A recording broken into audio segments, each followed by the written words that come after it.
VR is something I've seriously wanted to try since around 2014 with the Oculus Rift.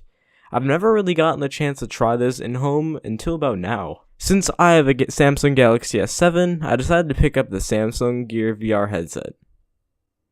Pulling out of the box for the first time, I noticed the lack of a controller. It took me a few moments to realize that there was a control pad on the side of the headset. More about that later. I pulled off the front panel and slotted my phone in. Before I could even try it on, I noticed a request to download something. I downloaded the Gigabyte program and it started right back up. I put the headset on and noticed one of the biggest problems with this product immediately: the lack of a controller. The touchpad on the side of the headset is awkward and uncomfortable.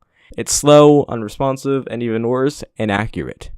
Sometimes I would click the enter button and it decides to go right, or I click the right and it decides to press enter or do nothing at all.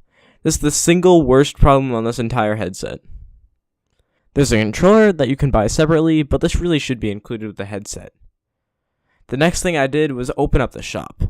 I was surprised by the lack of content in the store. There really wasn't that much that interested me. I found only a few games that really interested me, and only a couple programs. So if you only like a very precise type of game, this is not the product for you. Once you actually fire up something, you may be very disappointed. Even with its 1440p panel, the Samsung Galaxy S7 really just isn't quite a good fit for this. You can see each and every pixel when it's blown up to this size. The image is very blurry and doesn't do very much with the immersion.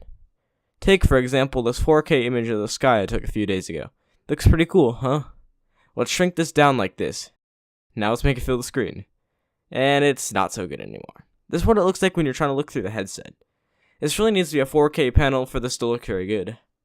One thing I will give credit for is the AMOLED display that this phone has. The blacks look completely blacks and the whites look almost too bright. LCD panels wouldn't work for this. An AMOLED display has black pixels completely turn off, while an LCD keeps the backlight on behind the display, making the display appear more gray. Some games on the Gear VR work, while others just simply don't. Most games that rely on the control pad don't work. It's just too awkward and uncomfortable. It starts to get uncomfortable only after a short period of time. Out of the 15 or so games I've played on this, I only liked one.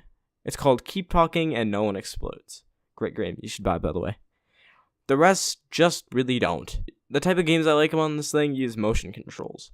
Games like this just use your head to control, or a guided tour that you can look around as you move. I really enjoy these, and I think this is where this product shines. You know what? This is actually pretty cool. I might just... Oh. Great. It overheated. If you buy this product, expect to see this screen a lot. I get up to 20 minutes per session before I get this message and have to stop. It's not even that warm in this room. If you use this a lot, this message will be in your nightmares. It appears every time I use this. You know what? I have a solution.